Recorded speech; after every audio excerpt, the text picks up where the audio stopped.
And we are all set. Wow, this is great. What a great group we have today. Welcome to the 17th Pepperelli Zoom Chat for Entrepreneurs. Thanks for coming, everybody. In the last couple of weeks, we covered what you should do when your market disappears. Then we talked about what you should do when your market moves on you. And today, we're actually going to be talking about what do you do when your market just takes off. And when your market goes your way, I really believe it's it's a once in a lifetime event. We all hope it happens more frequently, but I haven't seen that happen to too many people where they've experienced it twice in a year. You go from when that market just takes off, you're not selling anymore, you're really just shipping. You know, this happened to me and Richard Brock in our first startup. For the first 5 years, it was like an absolute slog trying to figure out where the technology needed to be, what platform we needed to be on. You know, the market was trying to figure out, do I really need this thing? And then IBM announced the personal computer. That was back in October of 1981. And when it was announced, it was everybody in our marketplace, which at that time was CPAs, they all decided at once that they needed to buy software and a computer. It was like, boom, off it went. So today we're going to talk about that. What do you do when your market takes off? This is the Pepperelli Zoom call for entrepreneurs. It's an interactive forum for you to discuss your issues and opportunities. Being an entrepreneur, as you know, is lonely. It's lonely out there, man. Please use this forum to listen, learn, and also to share with others. Let's help each other. I believe that together we're stronger. We are a community here of entrepreneurs. There's a resource tab on Pepperelli.com. This includes information you found valuable as CEOs, and you sent it to me, and I posted it. Last week, we talked about working from home with Dave Payne of Techstars, and I added a list of work from home tools you'll find helpful. In addition, I had my friend, I don't know if he's on this call, Matt, he's a CEO, Matt Stevens.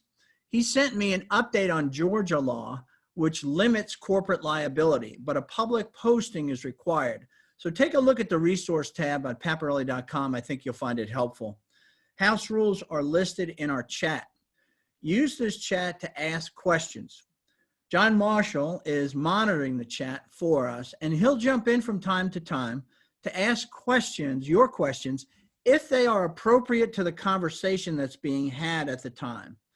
If not, you can ask your questions directly to our guest after the Zoom chat is concluded, and then our guest has agreed to stick around for an extra 15 minutes, you know, and then you yourself can ask those questions to our guest that you have. All right, so I always start with the entrepreneur's thought of the day right from the Bible that's appropriate to what we're talking about. Samuel said to all the people, Samuel was a prophet, he said, "Do you see the man the Lord has chosen? There is no one like him among all the people." Then the people shouted, "Long live the king." That was 1 Samuel 1:24 and 10:24, excuse me. The application for this is when all the people come out, it's time to stand out and be recognized. So my guest today is Faraz Zubairi. I was introduced to Faraz by Ben Dyer. Ben works at Morris, Manning & Martin, one of the leading tech firms, if not the leading tech firm here in Atlanta. And he works with a good friend of all of us, which is John Yates. Ben's job is to grow the Atlanta technology startup community by helping entrepreneurs with advice. He has a lot of advice, lots of years as an entrepreneur, as the founder of Peachtree Software, also connections that he has and John has, and also legal services. And when I asked for a little help on someone who'd be interesting for us, Ben stepped in and he recommended Faraz. And Faraz Zubairi and I became fast friends the moment that we met on Zoom. It must be because we're both Yankees. Faraz is from Rochester, New York. He's a graduate of the University of Maryland. So he is a Terrapin, where he most recently was given the honor of being their commencement speaker. He's also a guest lecturer on entrepreneurship at Emory's Entrepreneur School MBA program, and also back at his alma mater. In 2015, Faraz started a company called Treehouse Holdings. Treehouse, he had a vision for a family of startups. So he started this holding company called Treehouse. It's an environment where he helps entrepreneurs realize their vision by helping with human capital, meaning his experience and others in his network that can help the entrepreneur, but also financial capital, where he'll contribute between $250,000 up to $1 million.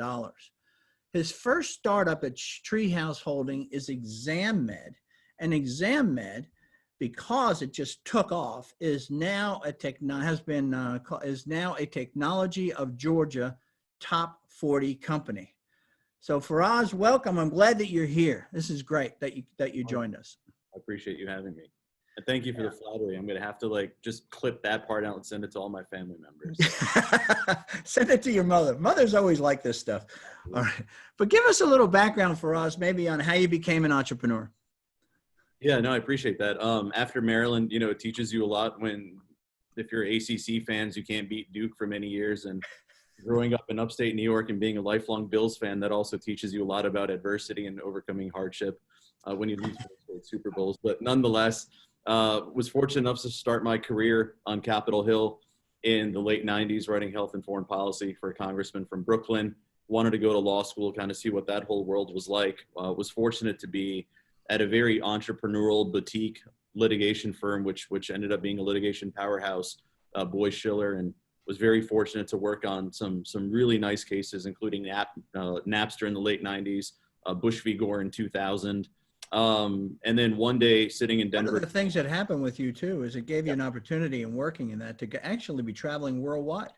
Yeah, it was great. As a young man, that's just a wonderful experience that you had. Mid-20s and traveling the world is a good, is really good experience. Yeah. But, tying it back to entrepreneurship, it's interesting. I think the best ideas come from sort of a lot of real life experience. And in 2002, we were working on a very large securities matter, and we were looking at an easier, more efficient way to solve a problem. And another gentleman and I just kept fooling around on Post-it notes on a legal pad of ideas, and we thought there was something there. And so we took a venture and a risk and raised $1 million in 2002 post-dot-com crash to build a legal technology system, and thought we were going to go change the way that law firms managed all their data. And that was the first step, if you will, into the world of entrepreneurship. And 18, 19 years later, here we are. Now you started that thing, what, 2000, what was it, 2002? 2003, yeah. Yeah, so right after the dot bomb, I guess. And how long did you how long did you have that company? The company's still in existence today. I left just about 5 years ago. Okay, that's right. And so how'd you end up in Atlanta? Why Atlanta? I mean, you seem to be a Northeast guy here, or at least a Maryland guy. So what happened? Marriage has a funny way of dictating in your life what you're going to end up doing. So that brought me down to Atlanta 15 years ago. Yeah, he told me a story. He said that he came down here. What was it? You came down here to just kind of take a break to visit family? Yeah, we just finished a trial in New York City. It was a pretty intense trial, and just wanted to kind of hang out with some cousins and family here for the weekend, and here I am. Yeah, what they did though. Tell them what happened here. I always love these how you met your wife stories. Yeah, I know. We came down, and I literally just wanted to wear a t-shirt, jeans, and bum around and do absolutely nothing. And my family was like, no, we've got to go to an event tonight. Let's go to this event. I was like, I really don't want to go. They're like, no, you really have to go. And it's one of those things where you show up, and I saw this young lady from across the room, and she had a wonderful smile. And 15 years later, here we are. All right. That's great. How many kids? 2 kids. Yeah. So tell us, maybe give us a little bit background, maybe on the genesis of ExamMed as we sort of dig in this, what to do when your market, takes off. Yeah, no, I mean, ExamMed was started really with the purpose and the mission to truly reimagine healthcare and the delivery of what healthcare can be. And as you look at healthcare delivery, even today, it's being delivered in such a disconnected, fragmented, siloed kind of a way. And we wanted to create mechanisms of connectivity where patients can understand what's going on with them much better, but then also communicate not just with a doctor, but their own doctors and teams of doctors, and engage in the right people on those care teams, so family members and others, to really come together and ultimately try to provide the best possible outcome to those patients. Huh. So but why you? You know, when you give us when you talk to us about your background, I don't see a lot. I don't see anything in there in healthcare. Like, why you? You know, you made a comment. One of the things, I'll just add this, is his talk to his commencement speech. It was really centered on something called soul to goal, which is one of his principles here, his principles for life, which is you got to be all about it, right? To achieve that goal. So why you in healthcare? Yeah, I mean, I come from a family of healthcare professionals. I've been around the industry my whole life. I studied it for 4 years and opted not to go to medical school, though studied physiology and neurobiology for a long time. I've always been fascinated by healthcare, was fortunate enough on the Hill to really dig into healthcare policy. And as a parent, as a patient, as a caregiver, I really felt that we needed to change the delivery of healthcare, and thought that ExamMed could be one platform to achieve just that.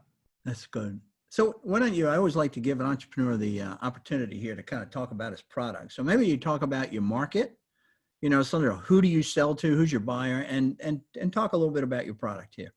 Yeah, the market is very straightforward. ExamMed today is offered to medical groups, hospitals, health systems, as well as payers, to enable providers, doctors, therapists, others to interact and engage with their own patients in a virtual environment where it makes sense.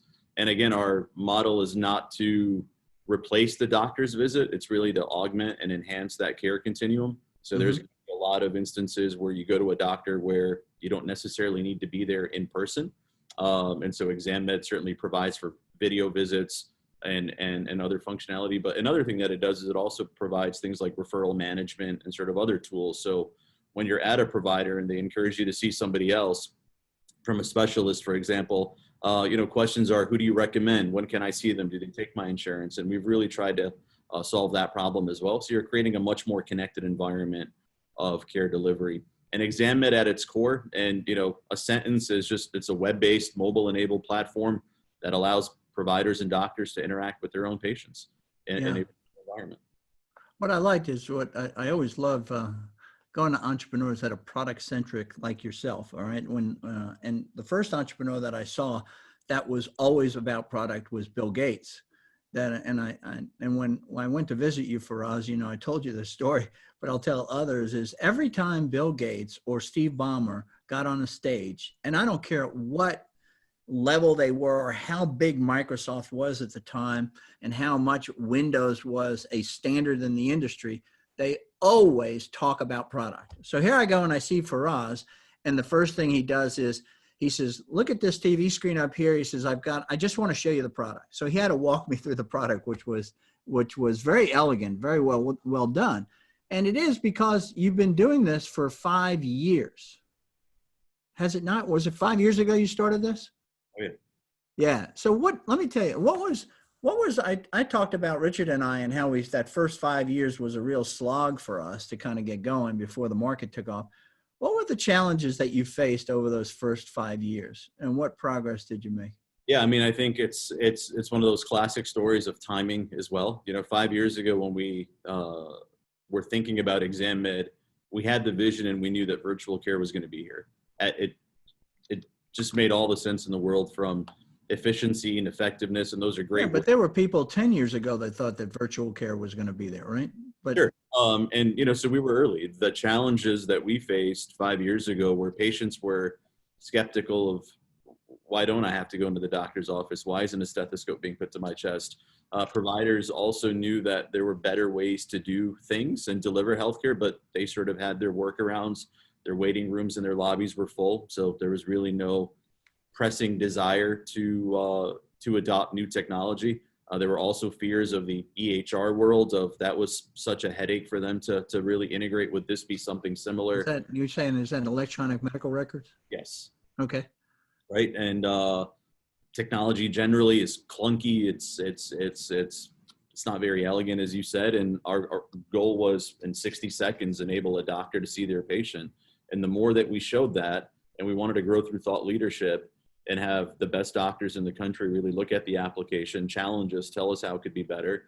We did that, and we were very fortunate now to be able to ride that wave. Yeah. But what was most frustrating for you during that 5-year period? With regard to the market, I guess I'd say. Yeah, I think the biggest challenge that a lot of companies face is really understanding what business are you really in? And we had to consistently challenge our own assumptions.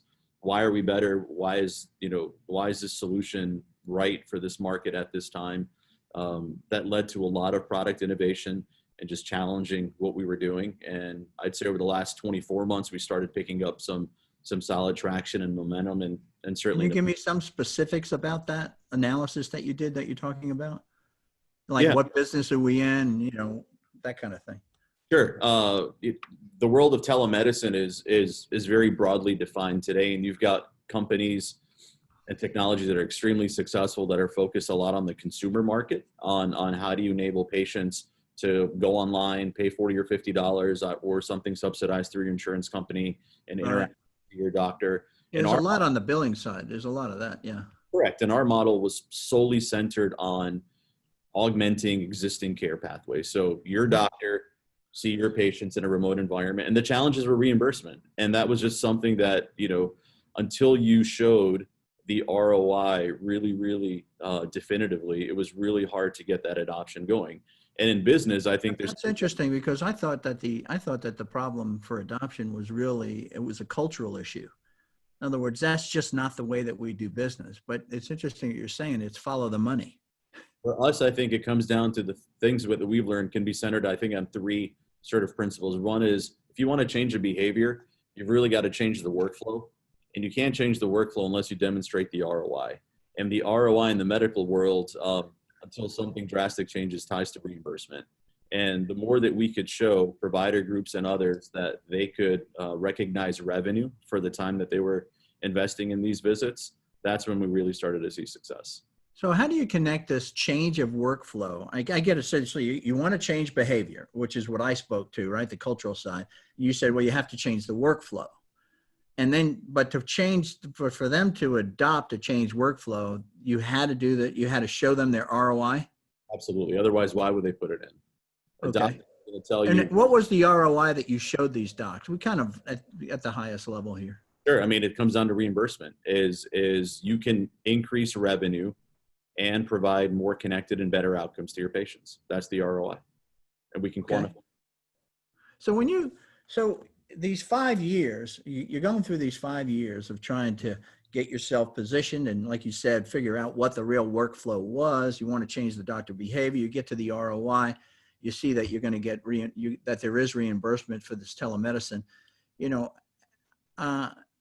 How did this time prepare you for this market liftoff, if you will?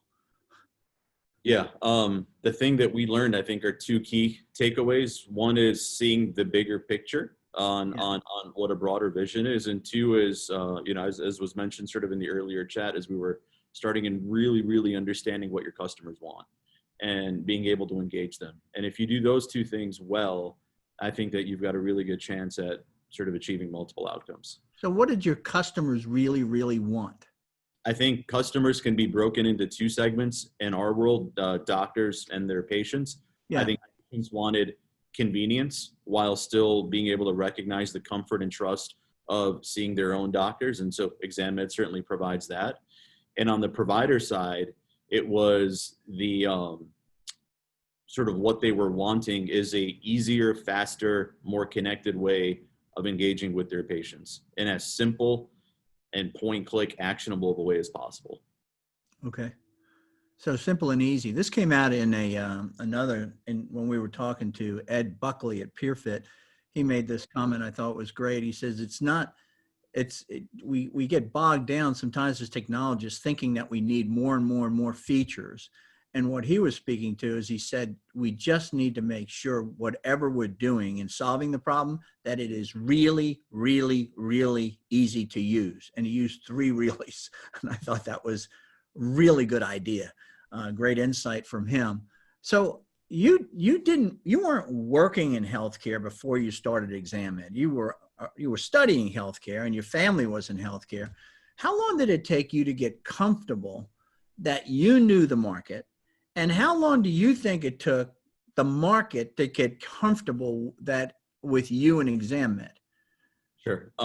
So we knew the market was going to come around for this. The telehealth was starting to be adopted more and more. Certainly, as you mentioned, it's been around for a long time. It was just that. It was, telemedicine was using the telephone and making a phone call. Yeah. And then the video visits started to come in, and there's been a lot of companies, many here in Atlanta, that have seen some success early in that space, focused, whether it's telestroke or sort of other areas as well. And, so that certainly provides good validation and for where the market is. And we knew. Yeah, but didn't you go through a stage there, like you weren't, you thought you knew the market, and then you started talking to them and became obvious to the market that maybe you didn't know them as well as you thought you knew them? I think that's all the case for every early stage company, right? So what did you do to get over that? How do you get past that? Because that's a big problem. I remember one time I was selling into telecom, and this was many years ago. This was probably in the early 90s. And the prospect looked at me. I remember I was in Lincoln, Nebraska at a telecom office there. And he looked at me after I talked for a while, and he goes, you didn't kind of grow up in telecom, did you? And it was just leveled me. I said, yeah, but I'm a software guy and we're talking software here, But so why don't you address that? Sometimes I think great ideas come from a different lens, and it comes down to practicality. Okay. What's usable, and certainly understanding healthcare at the broader level help drive, I think, our innovation and our growth. But the thing that we really tried to leverage more and more was talking to providers, talking to executives, talking to office administrators, schedulers. Tell us what you experience in a day. How could your life be better? And the more we understood that, and the more we innovated and adapted our product to make it just 3 clicks or less, the easier it became to show traction and adoption. So that's part of the learning that you went through is the product kept getting revised, right? Yeah. Absolutely. Yeah. But when did you get to this point? I keep drilling this thing home, and I'm sorry, but I think it's very important for entrepreneurs to kind of understand this is, when did you become one of them?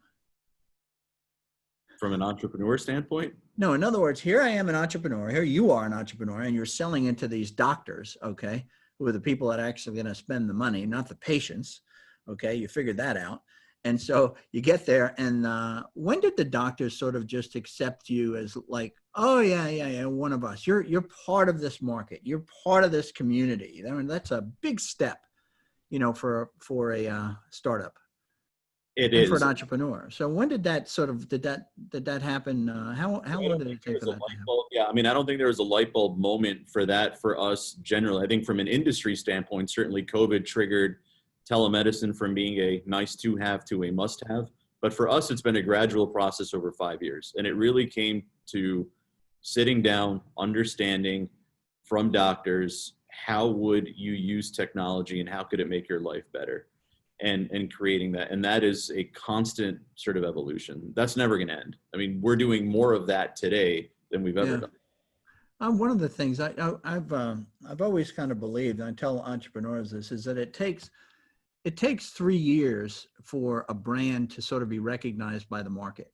You could be telling them year after year, but something happens in the 3rd year. It's like magic. And it's like, oh yeah, that Faraz guy, he's in telemedicine. And you're like, I told you that 36 months ago. You're like, all of a sudden you realize, did you experience some of that? Yeah. 60 months later.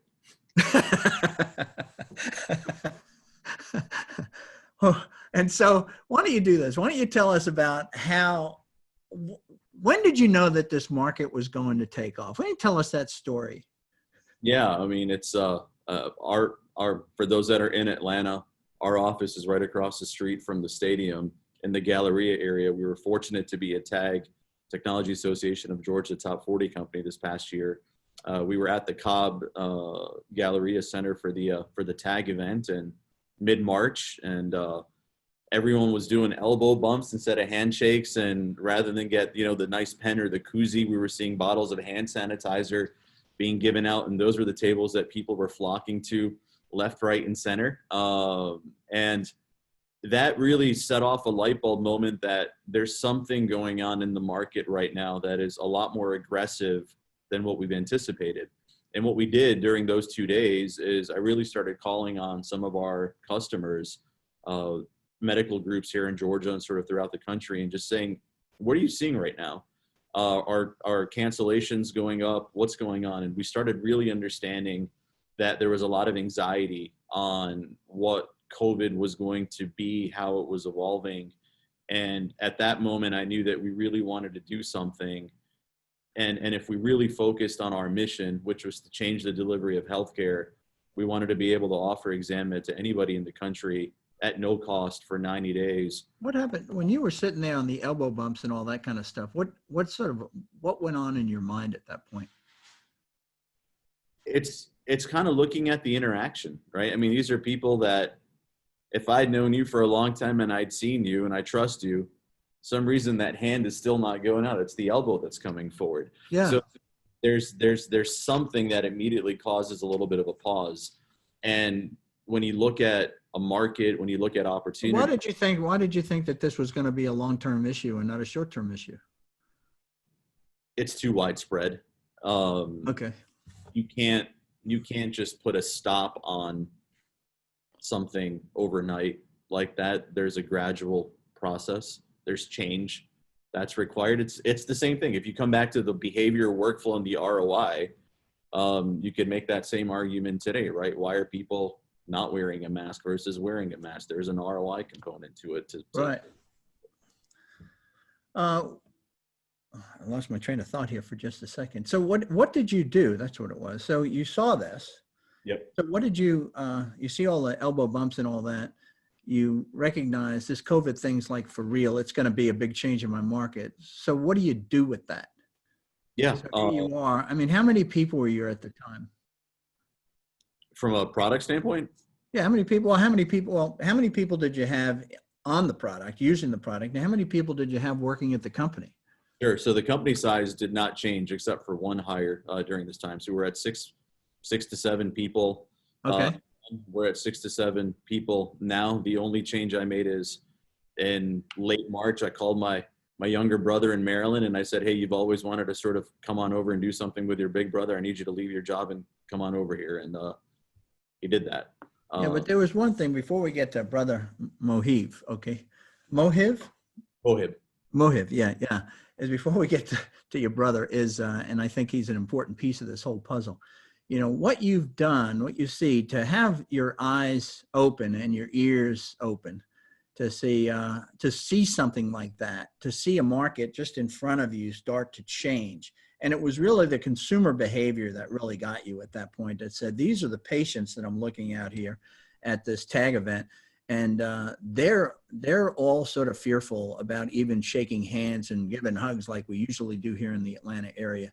So having eyes on in your market, because every time we talk to entrepreneurs, a lot of times is they're always anticipating or saying the market is about to turn on, but there has to be a reason why we believe that the market is going to turn on. And you had that reason right in front of you, but you did something in order to, you made some decisions here in order to get this little company ExamMed noticed.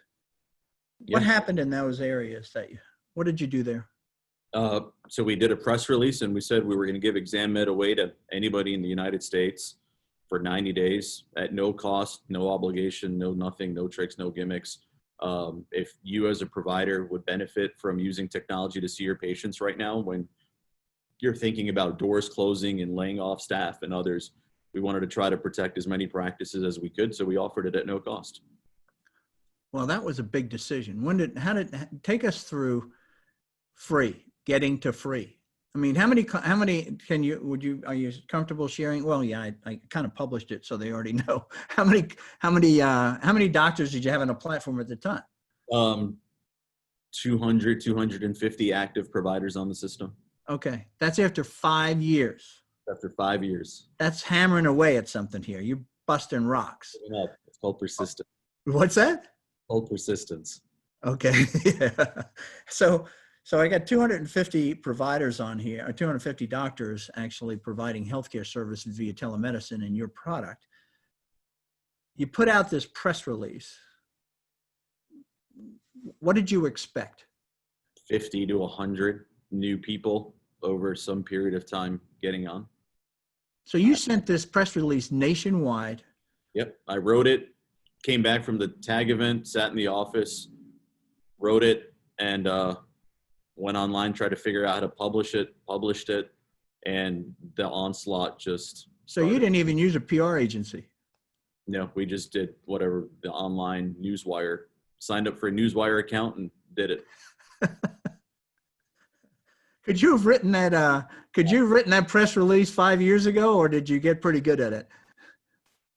So it's a funny story about press releases. In the late 90s, when I started on Capitol Hill, my first day with Congressman Towns, I was given a manila file folder and I was asked a question: could you write a press release before the end of the day?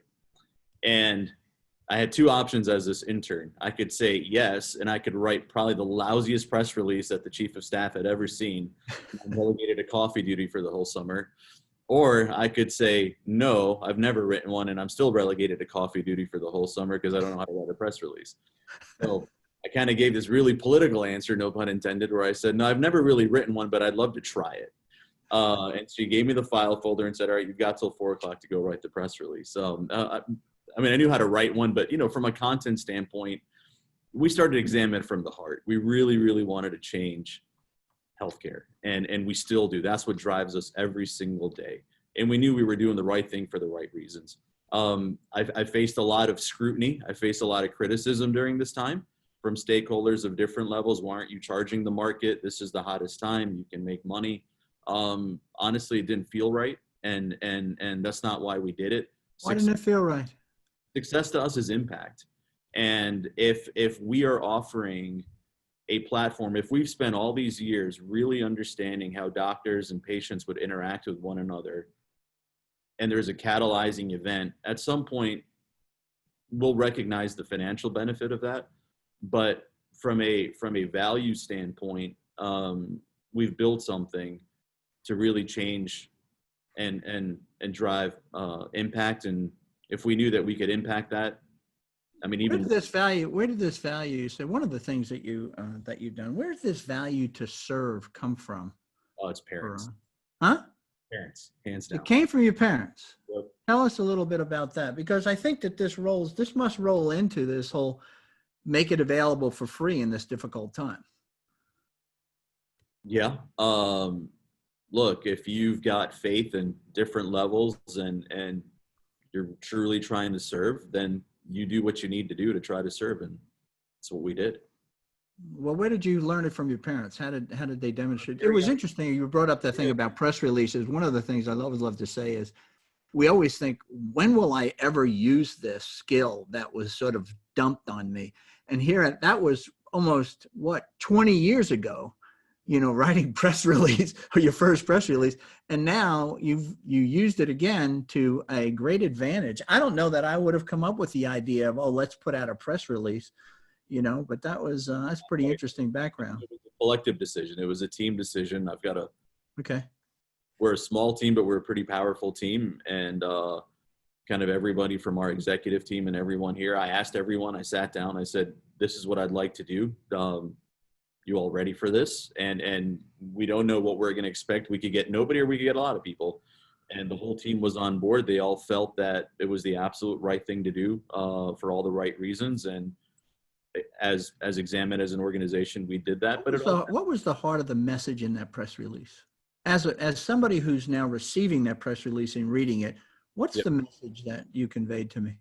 There's a lot of anxiety that the medical community was experiencing. Doctors were uncertain of what this virus is. They're uncertain of how certainly to protect themselves, then their own families, let alone their patients.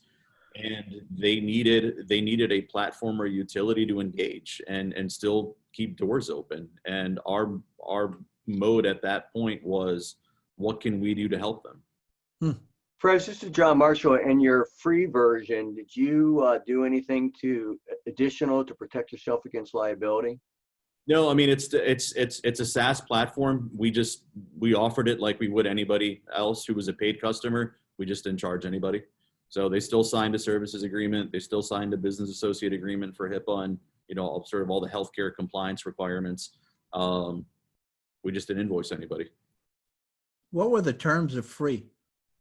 90 days from the day you signed a contract, and free meant zero expectations, $0 to the company from those customers. And at the end on the 91st day, if you'd like to continue to use it, we'd negotiate a rate. If you didn't want to use it, we'd turn it off. So what happened? We saw about 5,000 new providers come on board pretty much overnight. We were, my CFO and I were sitting in our office until 2:00 in the morning, creating practices and onboarding user accounts. It just surpassed all of our expectations, and we've been really blessed, very fortunate to work with some amazing medical groups and hospital systems and others during the time. Just understand how you went from 250. We basically went from 0 to 1. Zero to 1. We went from 250 providers to over 5,000 users on the system. We went from a couple hundred visits to hundreds of thousands of visits and thousands of minutes to millions of minutes sort of overnight. And the challenge as a product company, as a technology company, is, can your product handle it? Can you scale? And the reality was it did. We certainly learned a lot about how users would use it, and we certainly started to make changes to the product. But we absolutely recognize that all those years, those 4.5 years of effort of building the infrastructure, building the product by understanding the voice of our customer, at that point really paid off for us the most, because we were able to plug and play and get a practice up and running in less than 24 hours. I think that's critically important, is that this investment, this slog along, if you will, this chipping away, there's progress being made. It just doesn't show sometimes in numbers. But you had a robust product by the time you rolled this thing out. Absolutely. Now, yeah. So then you wind up, so it was able to scale, which was amazing. And it was very usable, because you've been doing everything that you could to get to that 251st doctor, right? So you wind up with these 5,000, you're killing yourself bringing these people on board. Yet there must have been something in the back of your mind says, on day 91, are they ever going to pay me? Well, tell me about that. That does cause a lot of anxiety over those 90 days. Well, tell me about the anxiety. Look, as the guy who's got to answer to the investors and the others and family, it's like, man, I really hope that these people like our product and they're going to stay on as paying customers on the 91st day. No, but we learned a lot about how folks were using the product. We got feedback, good, and areas that we could improve upon. We tried to show our improvement. We've always prided ourselves on being very agile and responding to the voice. So what happened at the end of 91 days? So they must have been using it. Yeah, we've recognized just close to about $1 million in contract value. Sort of like that. Of the 5,000 that came on board, how many of those actually flipped to paying from free? Well over 90%. 90%. Wow. That's hitting a market when you hit a need at that time. That's just incredible. But you had competition. I mean, you told me, I think that don't you have some public companies or well-funded companies? We do, and we're beating them, so we like that. How do you beat somebody that has $150 million in funding and you're 6 guys? You got a better product. More money doesn't mean you care about your customer more. That's different than a better product. Sorry? That's different. Caring about your customer more is a subtlety that's different than a better product, right? I mean, it goes hand in hand. There's products out there on the market today, public, private, that have raised $100+ million, and they're great if you've got a runny nose.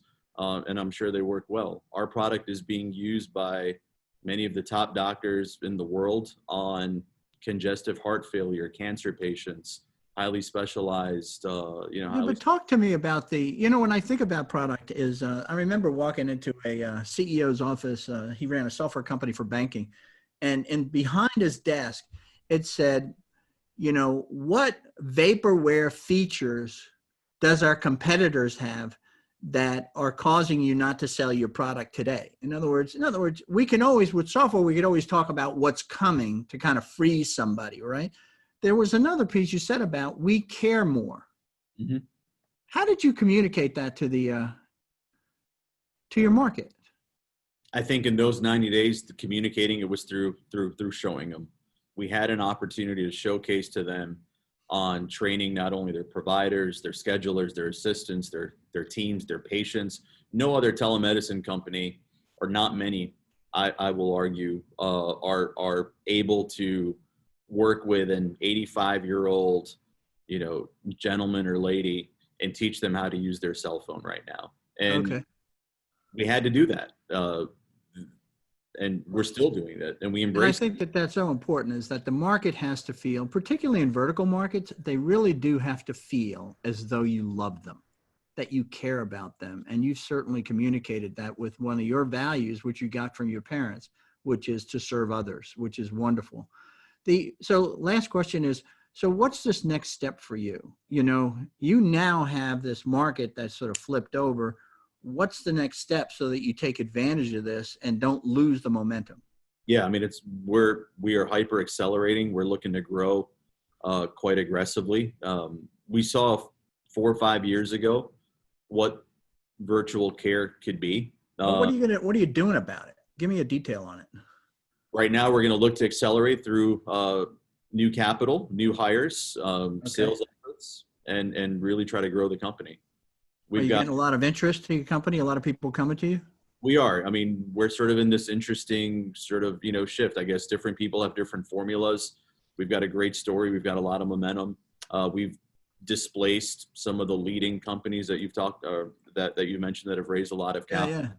Yeah. And I'm excited to take the Pepsi challenge against anybody. And we're looking for some members to help accelerate and grow. And we know that ExamMed will really change the delivery of healthcare at a much broader level. Well, thanks, Faraz. This has been really, really valuable. Thank you so much for taking the time to share with other entrepreneurs in our community and beyond. This is, it's a challenge that we all envy, we all want, which is to have a market just kind of light up like that. But I really give you a lot of credit for seeing it very early and then jumping on it with something so unique, like putting out a press release and saying, we're going to be free for 90 days because we just want to serve our market. So thank you so much for that.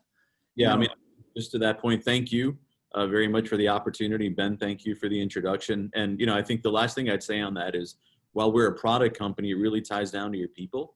And you should always invest in people, not just the product.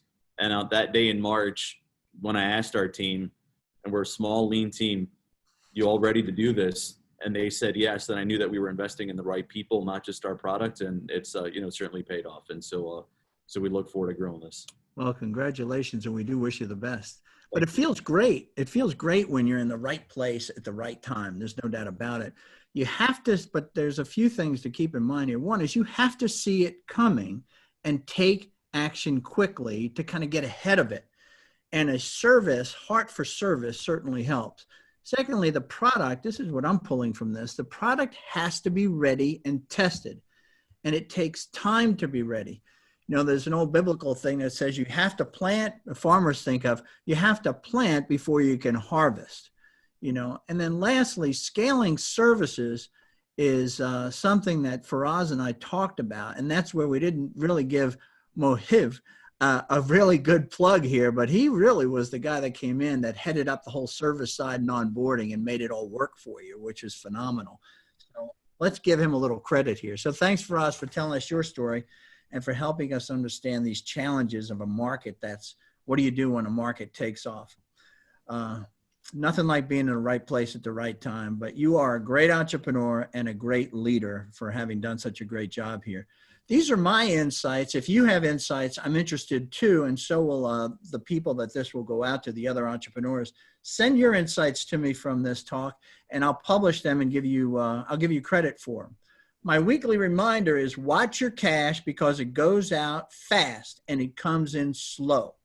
We will get through this whole COVID crisis or health crisis we're in, but it's best if we do it together. So please keep coming.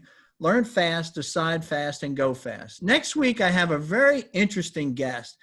August 12th, the guest is Dave Katz, who's the CEO of Coca-Cola Consolidated. And we're going to be talking about communication tools and rules, when to use email, text, phone, Zoom, and in person with the people that are in your network to have the most effective communication. So sign in early, catch up with us. We do sign on 15 minutes early. And remember, I am praying for all of you. Thanks for attending. This is the end of this call. And I'll stop this recording, but the Zoom call will remain open so you can ask Faraz questions you wrote in the chat. And at 10 a.m., we're going to end the conference. So thanks for attending, and I look forward to seeing you next week with Dave Katz, the president of Coca-Cola Consolidated. Now let me switch us over. All right.